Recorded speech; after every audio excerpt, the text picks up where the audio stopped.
আপনি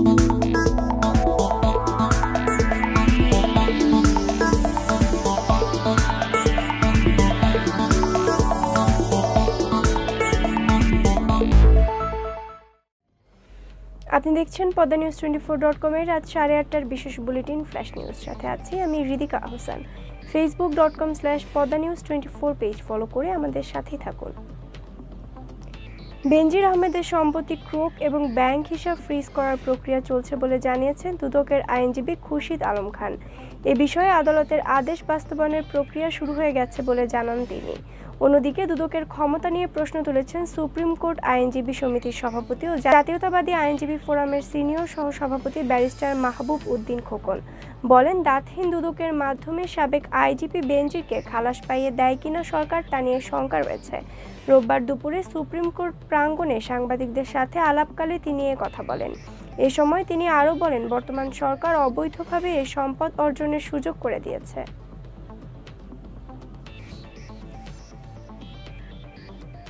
ঈদের আগে দুদিন পোশাক শ্রমিকরা নিজস্ব প্রতিষ্ঠানের গাড়ি ছাড়া পায়ে হেঁটে একত্রে মহাসড়কে আসতে পারবে না, এমনটাই জানিয়েছেন হাইওয়ে পুলিশের প্রধান অতিরিক্ত আইজিপি শাহাবুদ্দিন খান।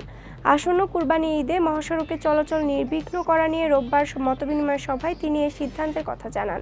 আইজিপি বলেন, পোশাক কারখানাগুলোকে নিজ নিজ প্রতিষ্ঠানের গাড়িতে করে পোশাক শ্রমিকদের বাস স্টপেজে পৌঁছে দিতে হবে।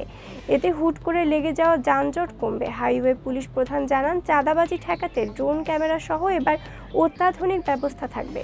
এছাড়া এবার ঈদ যাত্রা গত ঈদের চেয়ে বেশি স্বাচ্ছন্দ্যপূর্ণ হবে বলে জানান তিনি। পবিত্র ঈদুল আজহার সম্ভাব্য তারিখ ঘোষণা করেছে মিশরের জ্যোতির্বিজ্ঞান ইনস্টিটিউট। সংস্থাটি বলেছে, এবছর মিশরে পবিত্র ঈদুল আজহার প্রথম দিন হতে পারে 16 জুন। সংযুক্ত আরব আমিরাত ভিত্তিক সংবাদ মাধ্যম খালিজ টাইমসের প্রতিবেদনে বলা হয়, চলতি হিজরি সনের পবিত্র জিলহজ মাসের 7 জুন শুরু হতে পারে বলে জানিয়েছে মিশরের জ্যোতির্বিজ্ঞান ইনস্টিটিউট। সেই হিসেবে 16 জুন হতে পারে পবিত্র ঈদুল আজহার প্রথম দিন। মিশরের national institute for astronomical and geophysical রিসার্চের সভাপতি তাহার আবেহ বলেন, 6 জুন কায়রোর স্থানীয় সময় বেলা 2টা 29 জিলহজ মাসের চাঁদ জন্ম নেবে। দিনটি পবিত্র জিলকদ মাসের 29 তারিখ। ওই দিন সূর্যাস্তের পর নতুন চাঁদ সৌদি আরবের পবিত্র মক্কা নগরীর আকাশে 11 মিনিট ও কায়রোর আকাশে 18 মিনিট পর্যন্ত দেখা যাবে।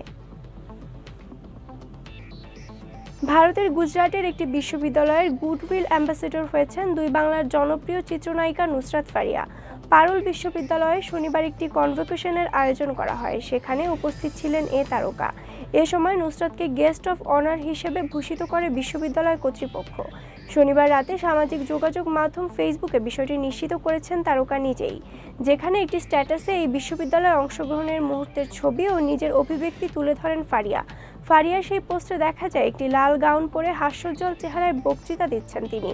এ সময় তার পাশে বসে আছেন বিশ্ববিদ্যালয়ের উপাচার্য সহ ঊর্ধ্বতনরা। অনুষ্ঠানের সম্মাননা পদক, নুসরাতের স্কেচ সম্বলিত একটি ফ্রেম ও কিছু ক্যাটালগ বুক এই অভিনেত্রীর হাতে তুলে দিতে দেখা যায়।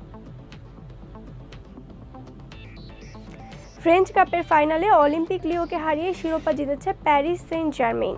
শনিবার লিলের স্টুডিও পিয়েরে মাউরোয় 2-1 ব্যবধানে ম্যাচ জেতে ডেম্বেলে এমবাপ্পেরা।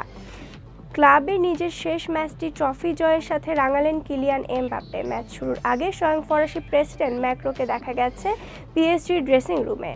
হয়তো শেষবারের মতো নিজেদের তারকাকে দেশের লিগে ধরে রাখার শেষ প্রচেষ্টা ছিল এটি, কিন্তু এতেও ব্যর্থ ফ্রেঞ্চ প্রেসিডেন্ট। ঘোষণা অনুযায়ী মৌসুম শেষে ক্লাব ছাড়ার কথা ছিল এমবাপ্পের, আর ফ্রেঞ্চ কাপের ফাইনালই ছিল চলতি মৌসুমের পিএসজির শেষ ম্যাচ।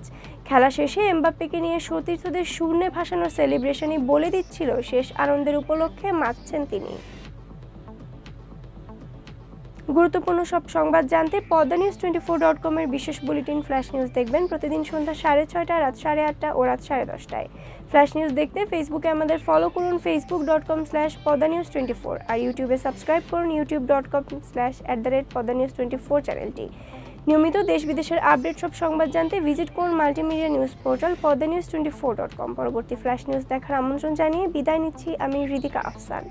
ভালো থাকুন, সুস্থ থাকুন।